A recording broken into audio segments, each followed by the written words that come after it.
Good morning, class. So today we gonna discuss magnetic effect due to current carrying wire. ठीक है? चुंबकीय क्षेत्र जो विद्युत धारा की वजह से बनता है आसपास. ठीक है? So this started with an experiment. Okay? We call it Oersted experiment because it was done by Oersted. Oersted's experiment. So one day while working in his lab, Oersted was working with a current carrying wire.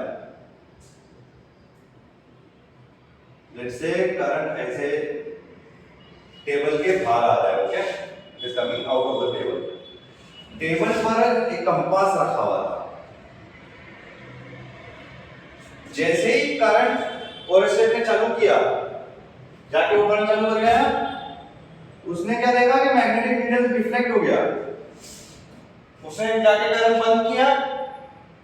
Okay, यहाँ magnetic needle वापस अपने true north, let's say कि अगर true north इधर है तो वो वापस राइट साइड में पॉइंट करने लग गया. यहाँ वापस करंट चालू किया उसने, वापस मैग्नेटिक नीडल रिफ्लेक्ट हुआ, वापस बंद किया, वापस ये मैग्नेटिक नीडल अनरिफ्लेक्ट हो गया. तो क्या कह रहे हैं?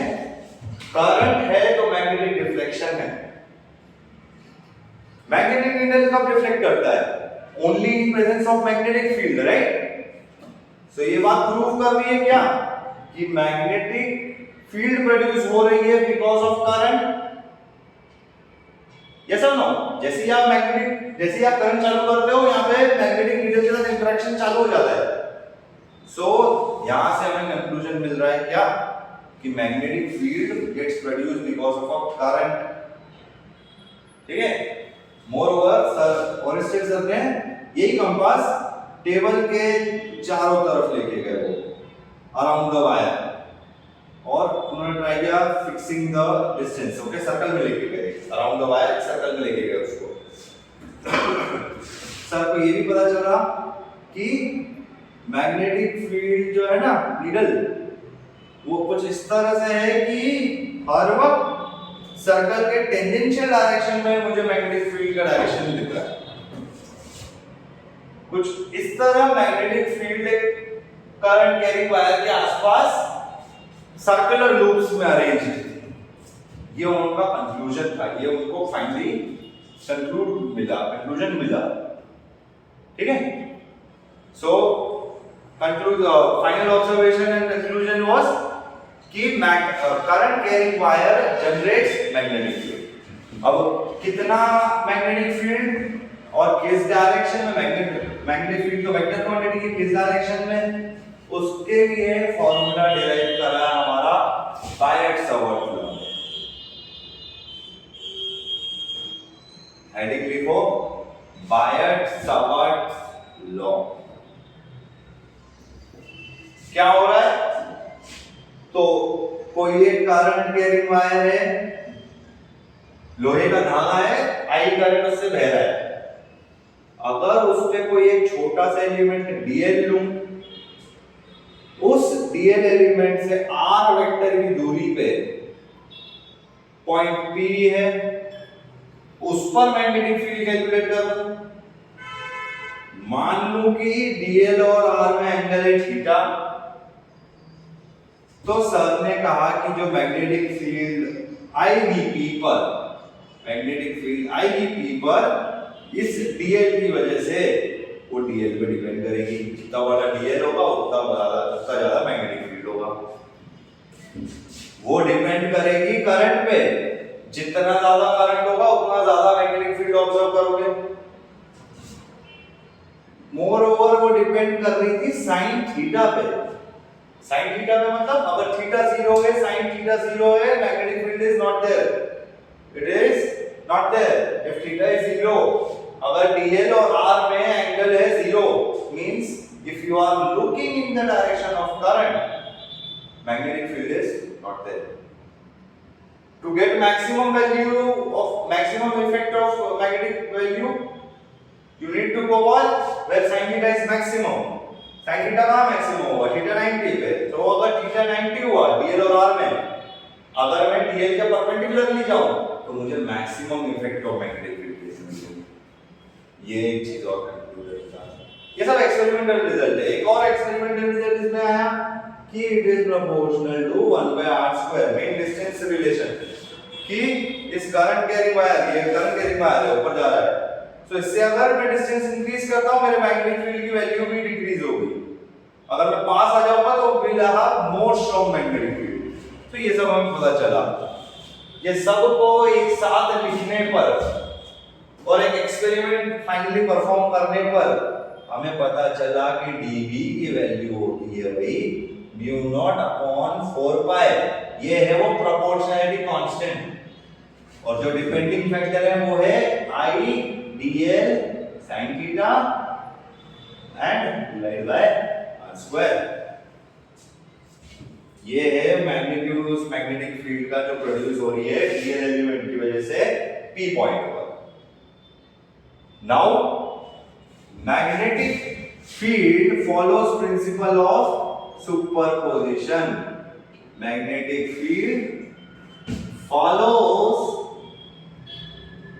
POS, principle of superposition. इसका मतलब है कि हमें टोटल मैग्नेटिक फील्ड पता करने के लिए सारी छोटी छोटी मैग्नेटिक फील्ड का सम करने में कोई दिक्कत नहीं है। प्रिंसिपल ऑफ सुपरपोजिशन कहती है हम मैग्नेटिक फील्ड को ऐड कर सकते हैं। बस एक चीज का ध्यान देंगे हम, ये वेक्टर क्वांटिटी है तो हमें एडिशन भी वेक्टर एडिशन करना पड़ेगा। डायरेक्शन का ध्यान देते हुए। ऑलराइट, तो अगर यही dB को मैं इंटीग्रेट कर दूं सारे के सारे dl के लिए, I get to know my total magnetic field. Moreover magnetic field है वेक्टर क्वांटिटी है, तो उसका डायरेक्शन रिलेशन कुछ इस तरह लिखा जा सकता है, dB will be equal to μ0 ideal cross r cap by r²। वो sin थीटा कहां गया? sin theta is in the cross relation. So now what is the direction of dB? It is the resultant of cross product between dl and r। ठीक है, दो rule मैं आपको लिखता हूं, वेरी केयरफुली इसको नोट करो और समझो। पहला है राइट हैंड थंब रूल। ये यूज करेंगे हम डायरेक्शन ऑफ dB को पता करने के लिए। Right hand thumb rule, RHTR, right hand thumb rule. चलो तो पहले राइट हैंड थंब रूल को वेरी बेसिक से डिस्कस करते हैं। ये रिजल्टेंट बताएगा हमें क्रॉस प्रोडक्ट का। तो रूल क्या है, लिखते रहो। फर्स्ट वेक्टर, क्रॉस प्रोडक्ट का first vector, so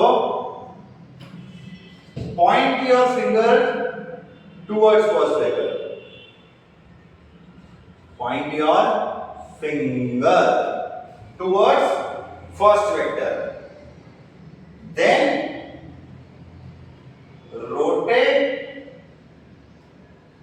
towards second vector।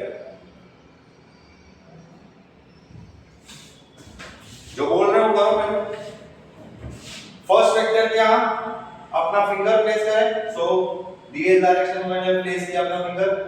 अब सेकंड वेक्टर जो है आर, इधर ऐसा, सो इधर तक अपने फिंगर्स को मूव करो। ठीक है, डीएल से स्टार्ट करो, फिंगर एक फिंगर ले सकते हो, चारों ले लो एक ही हिसाब से। सो डीएल से स्टार्ट करो, आर तक जाओ, जहां भी थंब पॉइंट कर रहा है, थंब रूल है ना, जहां भी थंब पॉइंट करता है राइट हैंड का, राइट हैंड थंब रूल है, वो डायरेक्शन है आपका रिजल्टेंट का, क्रॉस प्रोडक्ट के रिजल्टेंट का, और इन केस में मैग्नेटिक फील्ड का। सो इस केस में देखो तो डीएल क्रॉस आर अंदर आ रहा है, सो मैग्नेटिक फील्ड इधर अंदर के डायरेक्शन में है। ठीक है, first vector, point your finger towards first vector, then rotate towards second vector।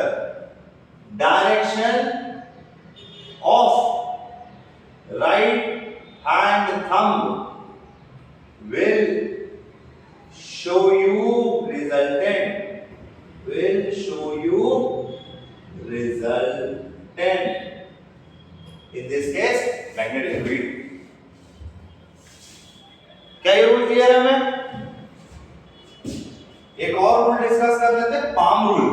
वो भी यूज कर सकते हैं हम डायरेक्शन ऑफ मैग्नेटिक फील्ड पता करने के लिए, ठीक है ना। नोट कर लो, इतना जरूरी नहीं है, जिसने राइट हैंड का रूल समझ लिया उसको पाम रूल समझने की जरूरत नहीं पड़े, फिर भी लिखेंगे तो पाम रूल, ठीक है। पाम रूल क्या कहेगा, point the thumb in the direction of current. ये भी राइट हैंड के लिए है भाई, palm rule is also for right hand. तो रूल कह रहा है भाई थंब करंट, करंट जहां है वहां थंब रख दो, फिंगर्स वहां जहां आर वेक्टर है, फिंगर्स वहां जहां आर वेक्टर है। तो palm of right hand, palm of right hand जहां भी फेस कर रहा होगा वो मैग्नेटिक फील्ड का डायरेक्शन। एग्जांपल दूंगा, ये वायर है मेरा, ठीक है, आई करंट कैरी कर रहा है ऊपर की तरफ, तो thumb I is in upward direction. मान लो मुझे right side of the board एक पॉइंट पी है, इधर पता करना है ना, पिछ पहले कर चुके हैं। So fingers I will go in the R vector direction, देखिए इधर थंब ऊपर, आर वेक्टर इधर, पाम का फेस कर रहा है इनसाइड द बोर्ड, करेक्ट। तो this is how you will use palm rule. एक बार पाम रूल और थंब रूल का यूज देख लेते हैं अच्छे से, then we will move to using this formula.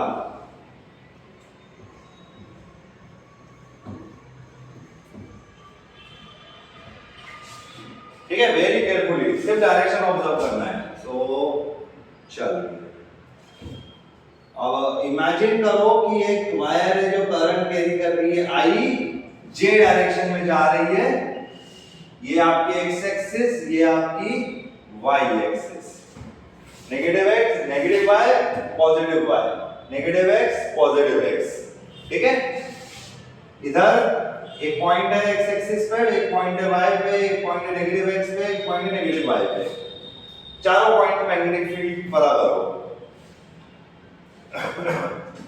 दो बार राइट थंब रूल यूज करते हैं, पहले इधर, तो पहला वेक्टर डीएल, डीएल कहां है, अंदर जा रहा है, राइट, आई के डायरेक्शन में जा रहा है, अंदर जा रहा है, आर कहां है, इधर है। सो अंदर से इधर मूव करेंगे, थंब पॉइंट कर रहा है अप, तो magnetic field direction is up. ये इसी रूल को कंफर्म करते हैं पाम के साथ। सो पहला पॉइंट, थंब को डायरेक्ट करो करंट की डायरेक्शन में, फिंगर्स को पॉइंट करो आर की डायरेक्शन में, जहां पे पाम फेस कर रहा है वो है डायरेक्शन ऑफ मैग्नेटिक फील्ड, सब ऊपर फेस कर रहा है, करेक्ट, राइट। फट से अब इधर राइट थंब रूल से सारे करते हैं। सो अब डीएल अंदर, आर ऊपर, थंब इधर राइट साइड पे, जैसा नो, डीएल अंदर, आर इधर, थंब नीचे को आ रहा है। वंस अगेन डीएल बोर्ड के अंदर, आर नेगेटिव वाई में, थंब का जा रहा है लेफ्ट में जा रहा है। नोटिस कर लीजिए यहीं पे क्या, करंट कैरिंग वायर से मैग्नेटिक फील्ड ऐसे सर्कुलर लूप्स बना रही है, ठीक है। अगर एक कोई करंट कैरिंग वायर है ऐसा, सो मैग्नेटिक फील्ड उसके अराउंड सर्कल्स में है, ठीक है ना। इसको हम थोड़ा सा प्रूफ भी करेंगे अभी। ये डायरेक्शन हमने देखी है अभी, correct. This is how the magnetic field directions will be there. So note of the heading, magnetic field due to straight current carrying wire, mag field because of straight wire current, straight current carrying wire लिखना है ना भाई, current carrying. तो there is a straight current carrying wire, straight में ना,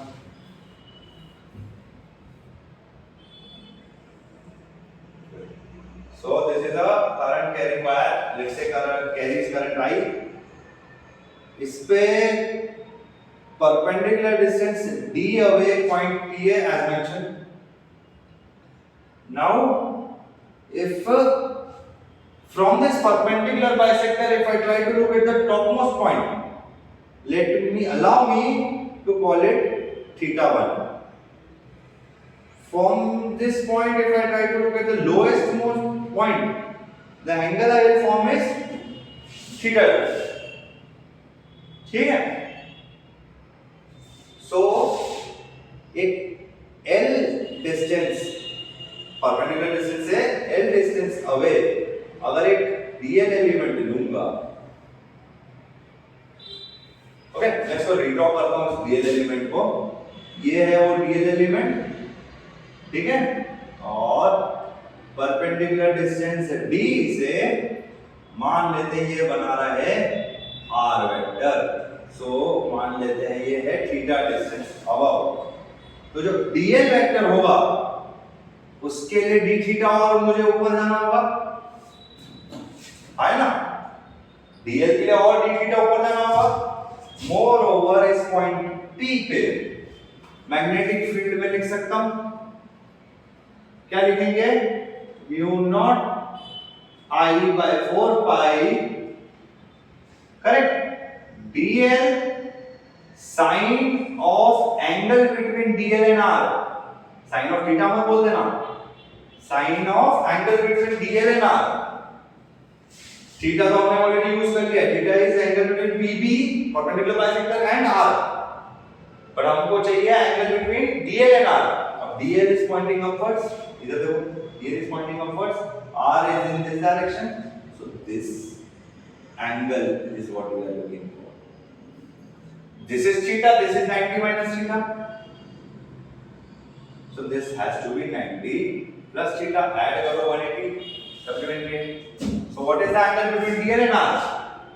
90 plus theta. Test.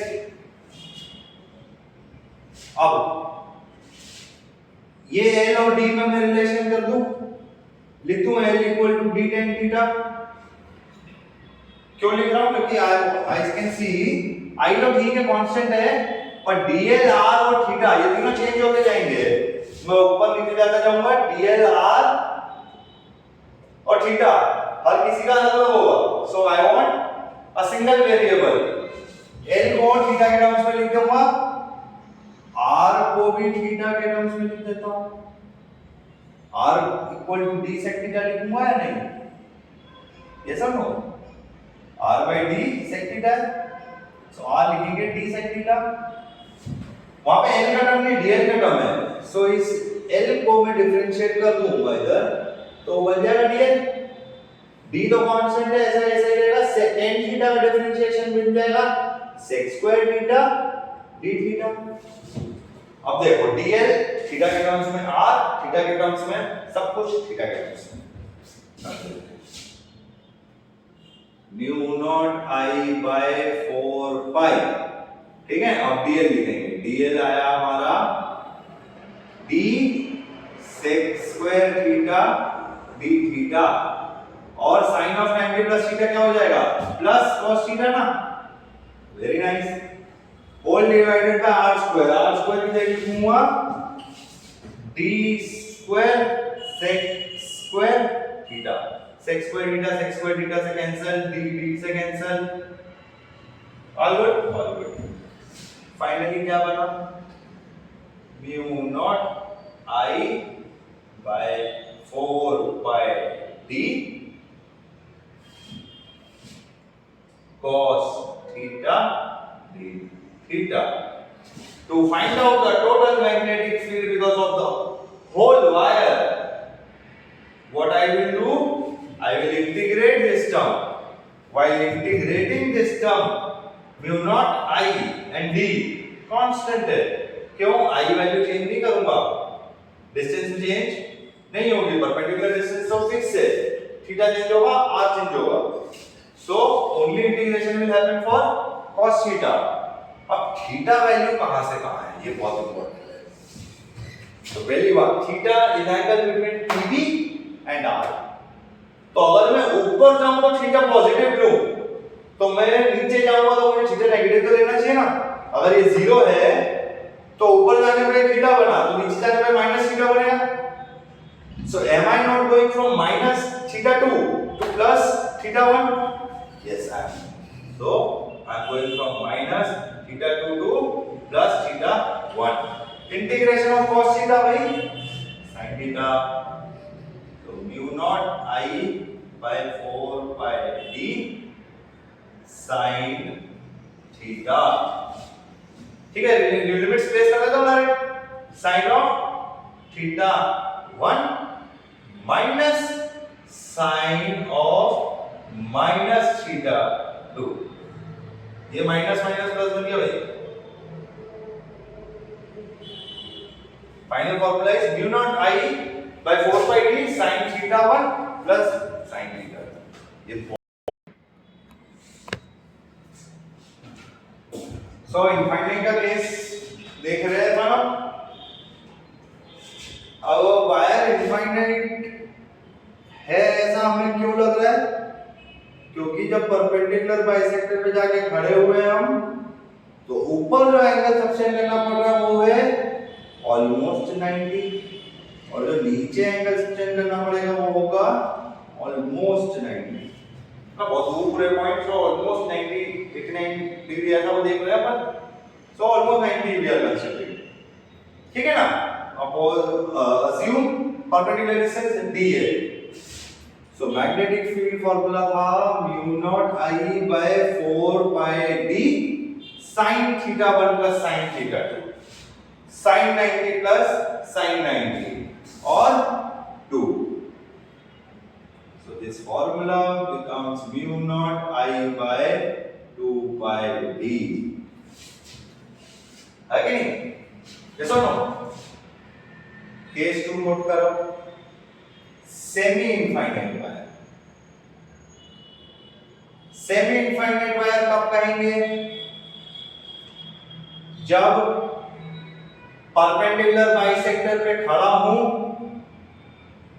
और वहां से ही वायर स्टार्ट हो रही है, पर जो दूसरा एंड है वायर का उसको देखने के लिए मुझे एंगल सब्सटेंड करना पड़ेगा 90। जैसा ना, तो ऊपर एंगल सब्सटेंड किया 90, नीचे एंगल सब्सटेंड किया कुछ नहीं 0। Theta 1 value will be 90, theta 2 value will be 0। Formula mu naught I by 4 pi d sin theta 1 plus sin theta 2, sin 90 plus sin 0 which is 1। Can you see relation here?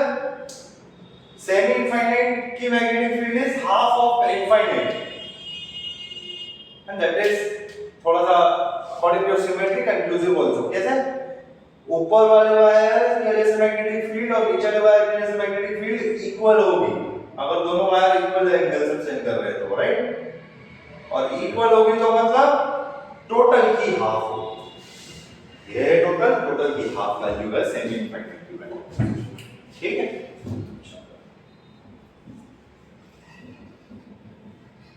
अब problems में एक दो कर लेते हैं अपन, तो ये idea clear है हमारा।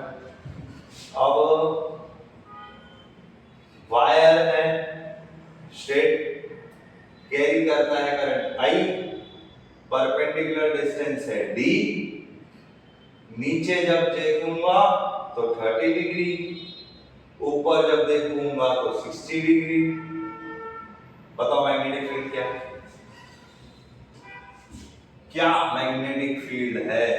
Mu naught I by 4 pi d sine of 60 plus sine of 30। Yes और नो? सिंप्लीफाई करो आगे। अब वायर है स्ट्रेट, करता है carry current I, perpendicular distance थोड़ी सी नीचे, डिस्टेंस है d। वायर को देखने के लिए अपर साइड देखना पड़ेगा, तो लोअर पॉइंट दिखेगा 30 डिग्री पे। अपर देखेंगे तो अपर पॉइंट मिलेगा 60 डिग्री पे। ऐसा कुछ है, थोड़ा सा क्लियर नहीं बना पाया। पर समझ में आ रहा है ना? 30 degree first and 60 degree second and. इस केस में थीटा 1 कितना है? क्या वो 60 है? थीटा 2 क्या है? देखो थीटा 1 60 क्यों है? क्योंकि मुझे ऊपर देखना पड़ेगा तो 60 डिग्री देखना पड़ेगा। थीटा 2 क्या है? तो नीचे मुझे कितना देखना पड़ेगा? अरे नीचे तो मैं देख ही नहीं रहा, मैं तो ऊपर जा रहा हूं। So actually instead of going in direction of theta 2 I am going in the opposite direction of theta 2. And how much? So 30. So instead of going 30 down I am going 30 up. So instead of going 30 I am going minus 30. एक ही नहीं, हम नीचे वाला angle को theta 2 कह रहे हैं, ठीक है? नीचे एंगल नहीं है मतलब वो उल्टी डायरेक्शन में है, और उल्टी डायरेक्शन में मतलब वो -30 है। So magnetic field formula mu naught I by 4 pi d sin of 60 plus sin of -30। Simplify कर देंगे रिजल्ट। हाँ